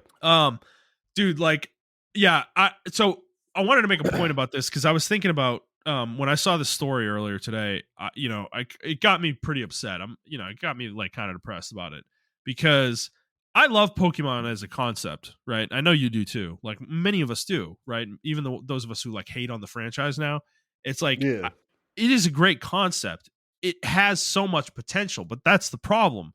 Is the potential's never been realized, Like it's like they made a game and it blew up in the 90s, right? And they just decided at a certain point they realized that they never needed to do anything other than make that game over and over again, Like so the series is just completely stagnated, actually to the point that I think it's regressed. The games that are coming out now are way worse than the older ones. Like I think the first like 4 generations are better than anything Pokemon's done since, I would agree with you on that, but there are a lot of people who would disagree on that as well. Yeah. But I remember are like nostalgia. I can't say the other word, but they call us that. And, yeah. I was thinking about when I was younger. This was when I was in high school. This was a really long time ago, probably close to 20 years. And I remember I was with a friend. It might have been 2007, I think. Actually, we were going to play like soccer, somewhere after school or something. And I remember talking to him, and I was talking about Pokemon because I was like super excited because like this was around PS3 era and stuff. Games were really starting to like kind of do like they were starting to look realistic, and they had a lot more mechanics they could do and shit. Yeah, they were maturing. We were maturing as an industry with like what games were doing and stuff. And I remember talking. I was just like so excited about Pokemon because I was thinking of all these ideas of what they could do with Pokemon. I had this like MMO idea where like you have your 6 Pokemon and you do these raid bosses, and like the equipment would be like supplements or something that you give your Pokemon or some shit. And I had this other idea of like an open world Pokemon game where it's like an action game where you throw your Pokemon out and you control the Pokemon, and it's like you're fighting the enemy Pokemon like action based. It's not fucking turn based and shit. And I had all Yeah. these ideas, and I'm like, man, it's so exciting to think about the future of Pokemon. And as gaming evolves, fast forward 20 years, and I mean, I couldn't be more depressed about the state of Pokemon. None of that has ever been close to being realized, you know? Like, it's like the closest we got was Arceus, which this game is like a, kind of a spiritual sequel to that. And Yeah. that game was fun, don't get me wrong, but it's not a good video. It's not like that great of a video game, It's not blowing my Yeah. hair back. Like, they're not They even just don't have trying, bro. Like, they don't have the budget. Now I see why they're not trying. They legitimately don't have the budget. no, and I think this is revealing something about Nintendo for me that I think their biggest games, the biggest budget they have is probably 50 to 75 million, probably. Even like a Yeah. Zelda, you know, Trails of the Kingdom or whatever. And I'll be honest with you, like, why would I put more into these games? With how We're much gonna they me and sell, yeah. Yeah, me and you are gonna buy Xenoblade regardless. We're gonna buy Right. it. As soon as Yeah. Xenoblade 4 comes out, we're there. You know? Yeah. Like Yeah. they have dedicated fan bases to where we don't care. And that is a testament to us. Like, people will buy any Mario game that comes out. No one cares. People will buy any Donkey Kong game that comes out. Even though I think this Donkey Kong game that did come out was pretty decent, I'm not a Donkey Kong fan, so I'm not going to really purchase it like that. But there are Yeah. dedicated Donkey Kong fans that are out there. And on top of that, it's a more casual game, so casual players will get it because of word of mouth. Pokemon is the same way. I mean, it has a huge fan base. And uh like we both of us explained, like generations and everything like that. I don't have to Yeah. do that. Zelda's another one. Like, I can just release a Zelda game. I can drop a Zelda game right now, and Oh, the it internet will was lose its mind. yeah. It can be the worst. It can be a small Zelda game, like that one Zelda game with actually Zelda as the main character, and it still sold really well. I'm pretty sure Yeah. that one didn't cost that much money to make, My or whatever the God, case may bro. be. I can't even, like, it's so depressing to think of. Because, like, dude, Nintendo used to be the tent pole of quality, like true quality games. Yeah, They would not release games in a state where they didn't run well, or had bugs or anything like that. And now, I mean, they're like a shell of themselves in some ways. Like, I feel like half their first party games are just giant scams, like Pokemon in general, I think is a huge scam at this point. Like, people should not be buying these games. These games are like, they just look like shit. yeah. Um, and like Mario and Zelda, like clearly they put effort into those franchises still, for sure. But I don't know, man. It's I mean, this is also why I think we don't get other games. Like, we won't get another Star Fox. We won't get another, F-Zero. We won't get another. I mean, yeah. we're getting a Kirby now because Kirby sold well. He Well, I has mean, like a Sakurai demanded it though, basically. yeah. So Oh, it's like we have a dedicated Kirby. I think Kirby Kirby also has sells just too, risen. like Yeah, you he's just said. risen in Yeah, popularity since, I would say, yeah, since Smash Brothers. I know he had a dedicated fan yes, base before Smash Brothers, but I think Smash Brothers like really elevated Kirby, or whatever the case may be. yeah, Metroid is another one where I think like Metroid Prime, and then also Smash Brothers kind of elevated. Smash Brothers did a lot for the brand of Nintendo in general. yeah. Um, True. I didn't, me personally, I didn't know about Fire Emblem until Smash Brothers, Yeah, or same. whatever the case may be. Melee. Um, Yeah. um, To be Custom fair, Robo was one. we didn't have any in the West though when Smash Fair, Melee came out. So that is fair.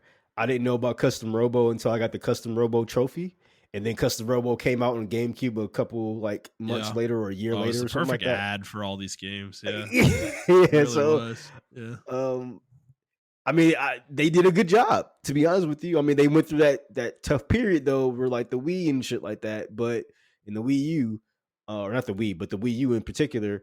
But then they bounced back with the Switch, and obviously the 3DS and the Switch or whatever. So, yeah, um,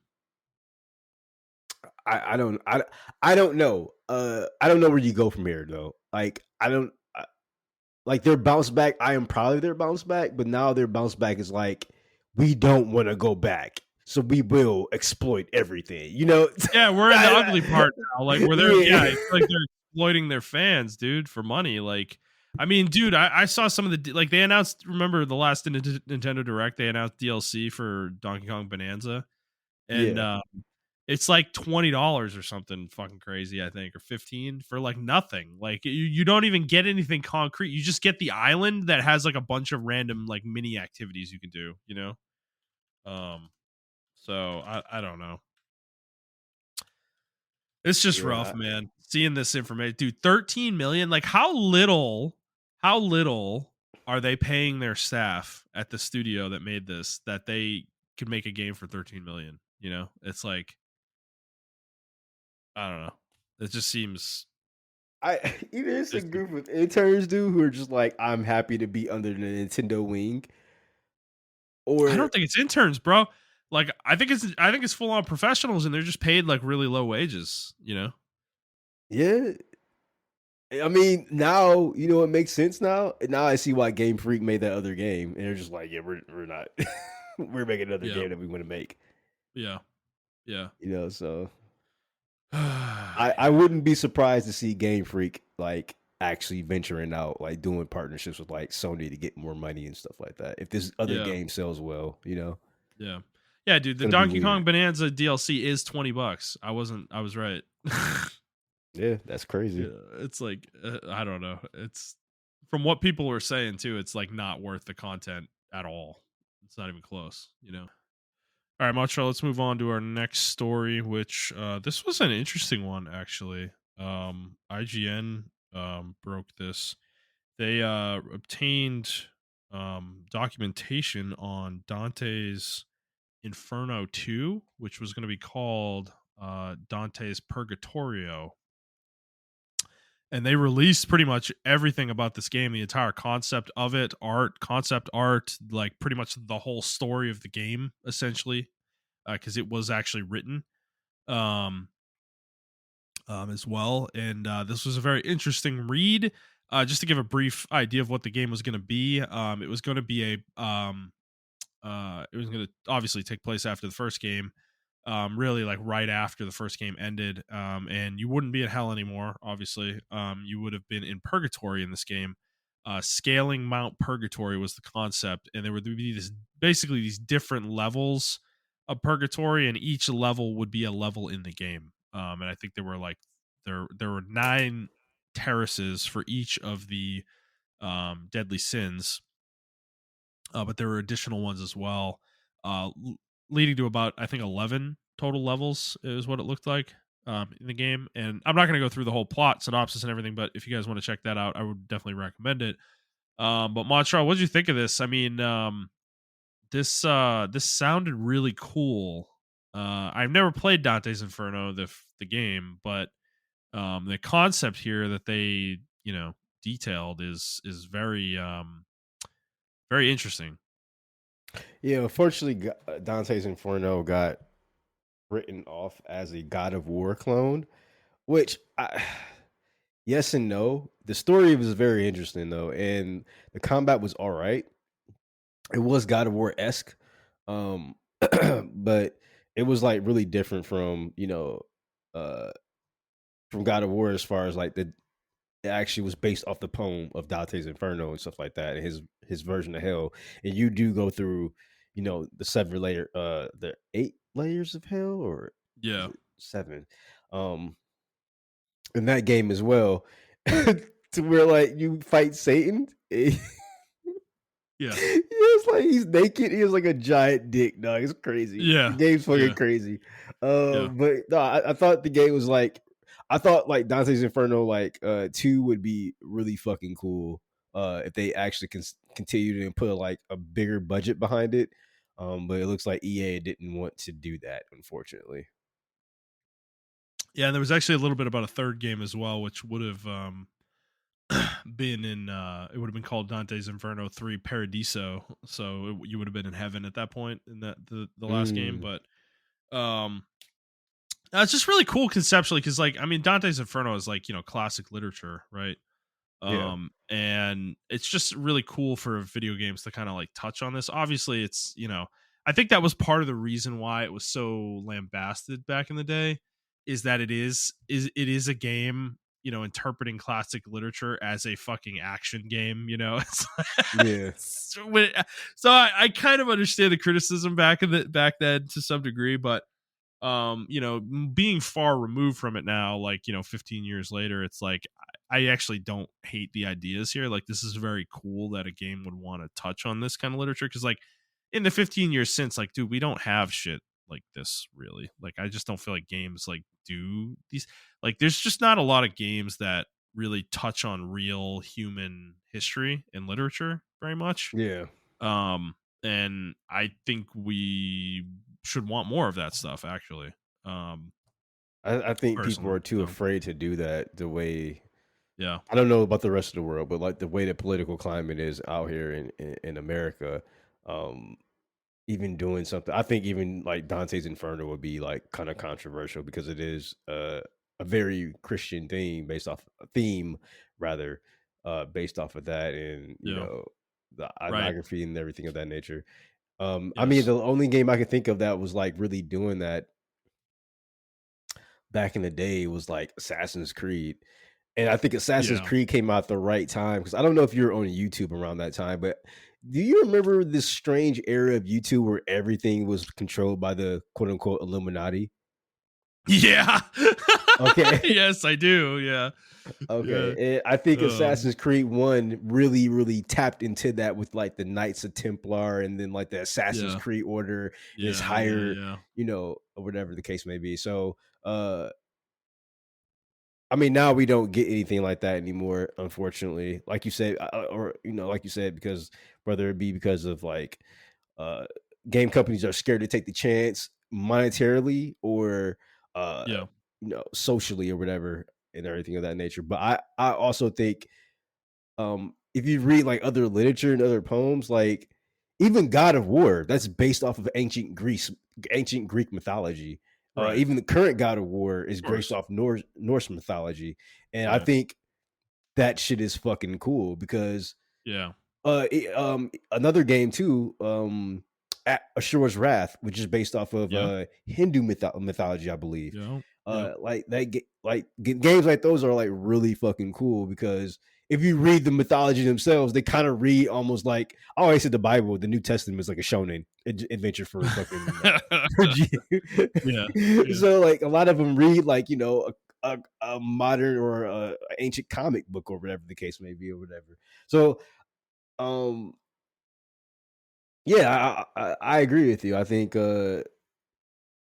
stuff like that should be done a little bit more and everything like that. But unfortunately, they're not, or they're very niche. And we do have current games like that, like Black Myth Wukong is based off the legend of the Yeah. famous Wukong, Yeah. A Journey to the West, or Sure. whatever the case may be. And then there are other like Chinese games that are also trying to tap into like their literature, since they now have like they're like a very prominent thing in gaming now. Uh, and I mean, we already had like some Japanese games do that with their mythology and everything of that nature. So, I mean, it's there and sporadic here and there, but we don't actually see it too much in the West. Like to your Yeah. point, Yeah. to harp on your point, we don't see it anymore in the West. Like, the closest I can get to is God of War. Like, I don't really see anybody else doing Yeah. anything with any kind of like Western things or anything like that. So Yeah. Yeah. And I mean, I actually just bought Europa Universalis 5 today because it came out earlier this week. And yeah, it's like games like that. Like, dude, I love just the stage the game sets for you to start playing, because mhm, it's like a historically accurate representation of Europe and the world at a specific point in time. And obviously, as you play the game, things change from there, right? But yeah, they let you play as any nation within that period of time, basically, that existed at that moment when the game starts. And it's just, dude, it's so fucking sick. Like, I loaded a game up as Castile, or no, sorry, Aragon, which is in on the Iberian Peninsula, and Castile is next to you, and that is what turns into Spain eventually. yeah, Um, and Aragon at the time is a nation that was a rival of Castile's, and Castile eventually takes them over and creates, what we know as Spain eventually. But you can play as Aragon to change history, essentially. But it's like, it's so cool to like go and play it. It's like, I love shit like that, man, in games. that kind of like historical look at stuff. And it's something like this, even though it's, again, like I said, it's a fucking action game. There's nothing wrong with that interpretation, though. What was written here is like a really cool concept of the story, personally, from what I'm seeing. And I don't know, it's just a shame that it never happened. Like that, we just kind of shit on the first game, and yeah, EA just never wanted to do it. And to your point, like in today's climate, I don't think, like, dude, people would be upset that this game is like promoting ideology that they find, quote, problematic or whatever the fuck you want to say. And it's like Yeah. we're criticizing a text that was written fucking, thousands of years ago. With some of this stuff. And it's like, it's historical. It's not like, you really shouldn't be looking at these things through the lens of like it's trying to teach you something right now from, in this modern era. I know religion does with a lot of this stuff, present it that way, but Mhm. if you're like somebody who's unaffiliated with these things, you shouldn't have a problem with it existing just because, like, these are historical documents. It's like, Well, I don't know. it's a historical document or a historical like piece of art because Yeah, right. Dante's Inferno is a poem. Right, So exactly. It's not even like a real, like, it's not yeah, scripture, right? So, exactly. It's yeah, a poem based off scriptures of somebody's interpretation of right, what one part of the scriptures is or whatever the case may be. So right. it's like uh that in itself, like, and this is why I don't like the current landscape of media literacy, because art can be interpreted like you said, like people will be problematic in one way where they're like, we don't want, you're shoving all this like Christian Judeo stuff down our throats, and then you may have the other side where they're like, they're representing the Christian Judean faith with this depiction Incorrectly, of, yeah, or whatever. yeah, Yeah. and it's like, what happened to just letting us like interpret it and digest the art or whatever? But uh, I mean, that's a whole other conversation. uh I don't even think developers consider their video games as art anymore. I mean, I was like listening, I saw a quote from like Shigeru Miyamoto, Yeah. who pretty much said like it got deleted from from IGN. I think they posted it or somebody, Mm, but mhm. pretty much like he pretty much was like, games really aren't. In so many words, like he wasn't saying they weren't art, but they can be improved, and like he really doesn't consider the old, why play the old games or something of that nature. And someone was like, yeah, this Oh, is, here it is. Games eventually stop running when newer versions come out, but films yeah, remain forever. yeah, and that's essentially in so many words saying you don't consider a game art. Like, Yeah. I Yeah. understand what he's saying from a technical standpoint, but like movies can be attributed to the same thing. We have new technology and movies come out all the time. We have remakes of movies come out all the time. And sometimes the remake is not the better version of the movie, the original version is, or the tech Yeah. that comes out. I mean, Star Wars is akin to that, right? Like we all still Yeah. love the practical effects of Star Wars over the, CGI mess, or whatever the case may be. So, um, yeah, I think uh this is a bigger conversation. I mean, obviously you can just like, we can all just dump on EA like, oh, EA bad. They didn't put the money behind it or whatever. But I mean, if you think about it from a perspective, they made the right move, because if this game was to come out today, it would not sell well, unfortunately. It would be highly controversial, and yeah, it would be lambasted or blasted on both sides, in my opinion. Yeah. The actual full quote that Miyamoto said was, ultimately what people remember of the IPs, games become obsolete when new versions come out, but that's incredibly sad. We started video production partly because of that sadness, seeing our creations become playable only on virtual console. There's a limit to what you can do if you make them playable in a museum, but videos will remain forever. I always say that my theme is creating reasons for people to choose Nintendo. That was the full Mm, quote. So okay. I don't really know what that was prompted from, though. He kind of went all over the place there, like a Yeah, little he bit. did. So I don't know. Um, um, he was talking about expanding Nintendo IPs though, and then talking about the Nintendo Museum, I guess, as well. But so yeah, it's a shame. I think this sequel would have been kind of cool. But alas, it never came to be. All right, Montreal, let's move on to our last story for the day. This came through earlier today as well, actually. So there's been a somebody on Twitter, what was their name? Sorry, basically Amethyst with an X instead of a Y, is the name. They posted a screenshot from PlayStation of a new cross-buy label that they found on the console that you can use. I believe it was like setting like profile description or something like that. So this kind of indicating that there may be some kind of cross-buy functionality coming at some point to PlayStation 5. And right now all we have really is speculation of what it could be. Not really there's no, Sony hasn't commented or anything like that. And it's possible they won't for quite a while. But Montreal, what do you think this indicates? I mean, if it's cross-buy, like what would it be cross-buy with? Steam, maybe, or maybe they launched their I own would, platform. yeah, that's more likely. Like Steam would be incredibly unlikely.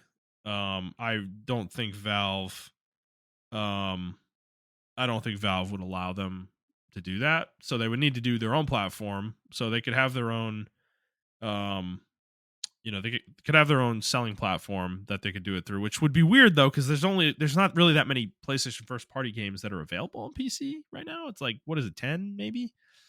Maybe 15. So it's like you're opening a platform for like this niche group of titles that you own and you have released on PC, but would people be able to buy it through that platform or just play them? So that would be question number one. Um, and then, I mean, the other thought I had was maybe they would do it like maybe they have a third party handheld they're working on, like an ROG style thing that Xbox did with somebody, and they want it to be crossplay, with that. Those are really the only things I can think of though, because I mean, otherwise this is like bad news for the handheld that's coming with PS6, maybe. Like that they are going to make you buy the games on there and PS5, or something like. Yeah, I was gonna say like maybe we're thinking about it wrong. Maybe it's cross buy with like the handheld more so than PC, or maybe now does it exclusively say PC? Because I'm reading the article, but I don't see anything that says like exclusively PC. Maybe it Well, is a it's a cross buy. PS5. It's a cross buy label that says PS5/PC. So Oh, I okay, guess okay, actually that's our answer right there. It can't be a handheld. yeah. You know. So maybe they are launching their own storefront. I don't know. Or That would maybe be not a storefront, but a launcher of some sort. That has the games on yeah, there. like the Microsoft lot or old storefront, something like Maybe. that. I just don't know what like. I guess like my thing is like the purpose of this seems so niche. Like you would have to have a PS5 and a PC to get anything out of this, and it's like, is the crossover there that strong that this is worth investing in? I'm just very I I curious what it is, like what it will be. Because I like think think about it. so. Would you use it? Would I? It's like, No, but maybe like for a game like maybe like Ninja Gaiden, I can adjust settings to where like frame input is better. So yeah, maybe I would use true. it. You True. know? I guess if you have a really strong rig too, like you might get a better like graphical experience on PC, Yeah, exactly. you know. But that would only work though if the games are day and date, like what we're talking about. And also Ninja Gaiden wouldn't be a game that would be included here, I would assume, because it's Is it? third party. That's third party. So Yeah. yeah, it's like this is like a mega niche thing. And you know what? This is the first time I'm actually like stumped. I don't know what their move is here. Like, Yeah. I'm really curious though. Yeah, I just are they coming out with like a PlayStation PC variant model or something like that for PS6 or some shit? Like, what is their or maybe we're wrong. Maybe they will come out with some kind of partnership with Epic Games or I would think that would be the cheaper option. Oh, that's a thought. Actually, I didn't think about that. Yeah, Yeah, Epic and maybe them the having some partnership where you yeah. buy PS5 games and you get them on I Epic mean Game Store. How I would that mean, help because Epic though? I don't. well, think about it, right? Xbox is obviously partnering with Steam. Your Yeah, logical choice would be to have a partnership with Epic. Epic would have to foot the bill because PlayStation doesn't really need Epic. You see what I'm saying? Epic would need yeah, PlayStation to get more on their platform, to get more value on their platform. I mean, yeah, people still consider Epic like, ugh, I gotta download another platform. Like every time I see people talk about games, even like older games, like that are available on Epic that are not available on Steam, like people just won't download it because it's available on Epic. Like, like it's kind of yeah, crazy actually. So I I don't know, man. Like maybe that's a thing that's coming. Like you can download it they're gonna on combine Epic together to Games. take down Steam. Yeah. I mean, Steam is kind Which of a monopoly on PC though. yeah. I mean, Epic is still trying to get into that, that thing or whatever, but it is it's hard, man. It's super hard to break that fan base or to yeah, because you have to compete with a lot of stuff with Steam. I mean, Steam has done a lot of consumer friendly stuff, obviously, and then some not so consumer friendly things as well. But I think the good outweighs the bad with Yeah, Steam. yeah, So as Epic, you have to kind of figure out how to break that mode or whatever the case may be. yeah, yeah, yeah. Well, I mean, who with the knows? Maybe they come out with reports, some kind of handheld that has like Epic Steam or Epic PlayStation capabilities or something like that. yeah. I mean, I Well, just I was thinking with the rumors, we talked about with Steam maybe having a Steam box coming hmm at some point in the future that Valve, hardware Valve makes to, play Steam games on a, TV, or something yeah, like that. Like maybe Sony's seeing that as a threat potentially, and this might be a response to them, to that in some regard. So, I don't know. I guess we'll see. Who knows? I mean, Sony said nothing about this. This was just found on the console, so it's not like this is probably not coming soon, but maybe we'll hear about it at like, I don't know, the next state of play, which could be early next year, something like that. So yeah. I guess we'll see. But um, all right, Montreal. Well, that's all we got this week, man. Is there any other topics you wanted to talk about? Nope, that's it for me. All right, let's get the hell out of here. We've been going for 2 hours. If you guys like this episode, please like the show, review the show, and subscribe to the show on whatever feed you're listening to it on. And please subscribe to us on YouTube. If you'd like to send us questions, you can do so by sending us an email to theplayerstake01@gmail.com. And that'll be it for us, guys. We hope you enjoyed this episode, and we will see you next week. Bye.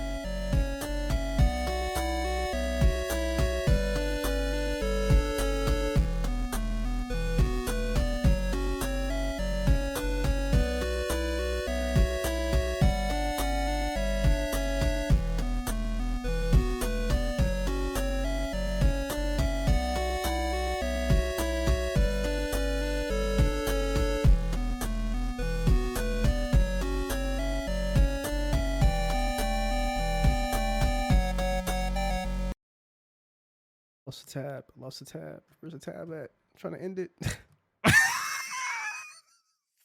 Oh, there it is. Okay.